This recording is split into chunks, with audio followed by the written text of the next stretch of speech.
Hi, this is Dear Dr. Doe, second take, and we're going to do the anti-anger and betrayal exercises, which charismacizes, which have such a profound effect on helping us recover from events which probably everybody suffers at some point in their lifetime. When somebody you love or somebody you care about does something to betray you, or some other person in your life does. This works no matter who it is. Some people have questioned, how can these charismacizes really help to change one's emotion? Well, emotion comes from motion. And when you do these psychophysical exercises, as has been proved in my books in 18 languages all over the world, something changes for the people that do them when they have a desire to change something they're feeling. And at first, they may do it without believing in it. You don't have to believe in it, but it works. I remember I had one student in my class at the new school where I taught for 18 years who was so boring, I thought, how am I going to help this poor lad? I absolutely had no idea. And then, the last session we had, as we always do, a TV show. And he was suddenly the wittiest person in the whole place. I said to him, what happened to you? He said, well, I did the anger exercises. And at first I thought, well, you know, I'll do them. I don't believe in it, but I'll do it. He says, I did it, and I began to enjoy it. And an amazing thing happened. I suddenly thought, I don't have to worry what other people think of me. They have to worry what I think of them. That was the profound change. And suddenly he was charismatic. It was amazing. Now, the first one is the I don't care swing.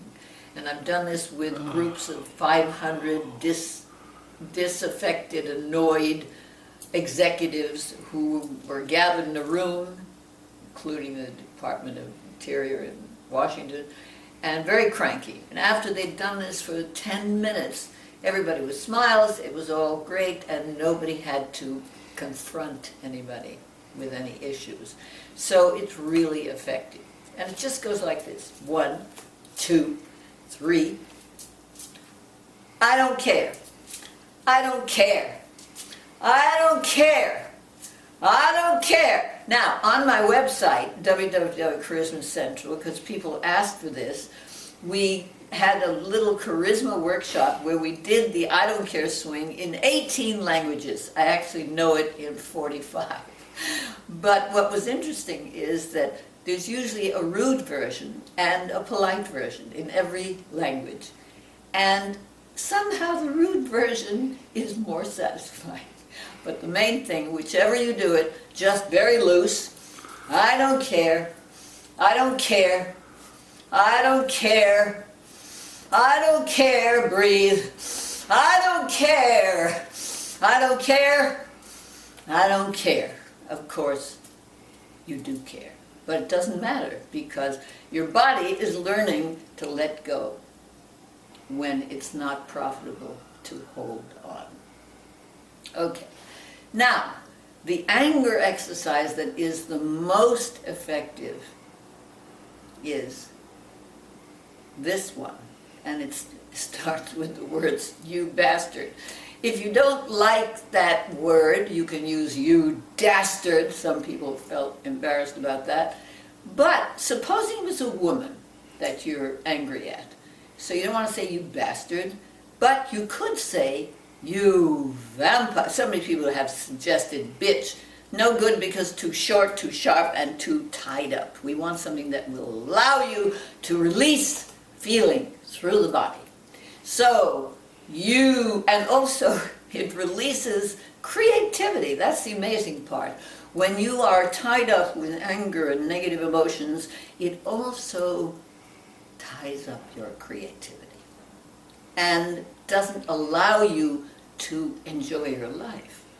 So let's do it. It's you vampire, you vampire, you vampire. And then you can go to you bloody vampire, you bloody vampire. Do it with me. You bloody vampire. And then add this.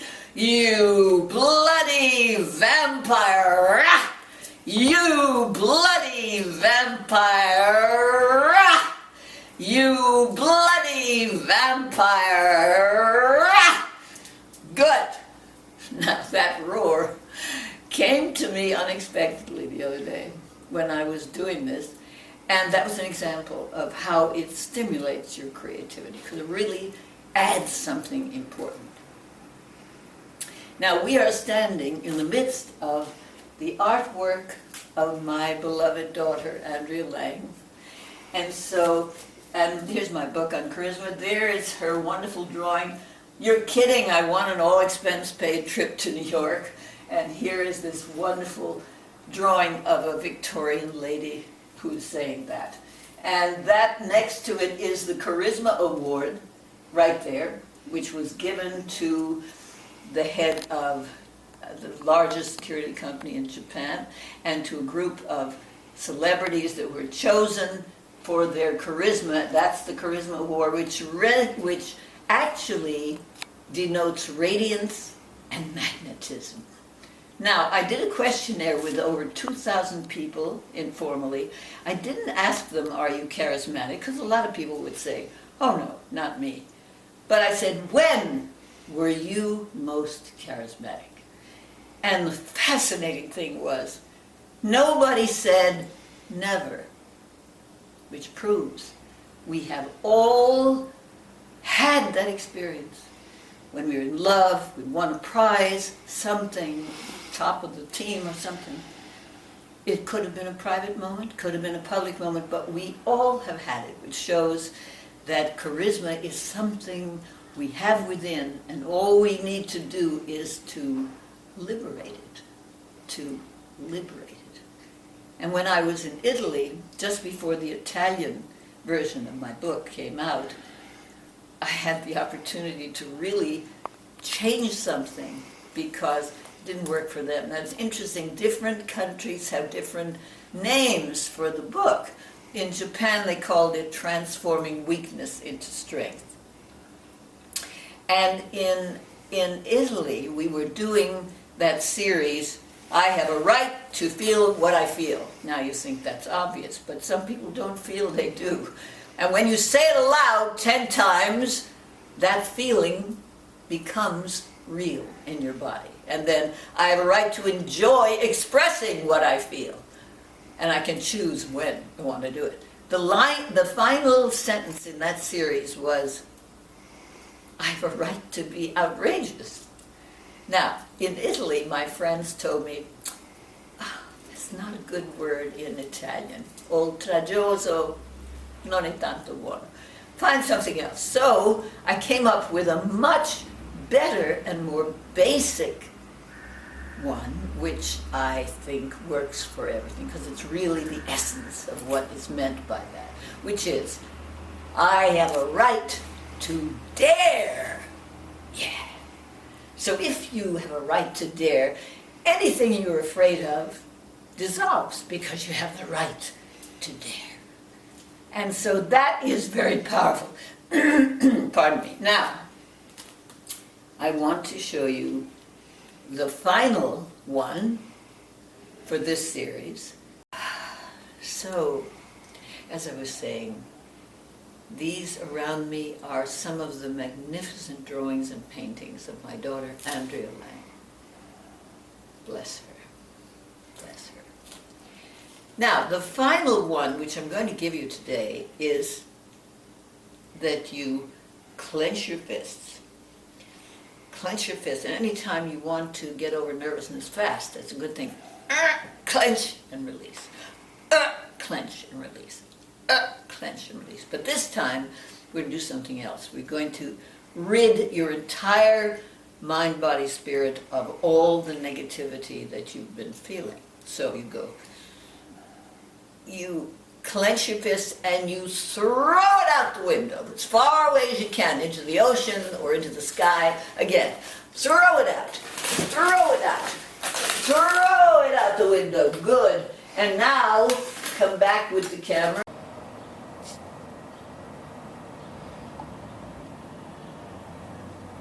Because what you're going to do is circle around your head and then down into the ground, down into the ground, down into the ground, down into the ground, down into the ground. Again, now throw it out, throw it out, throw it out. And then circle your body again, throw it out, throw it in the ground, throw it in the ground, bury it deep, bury it deep. Now, once more, throw it out.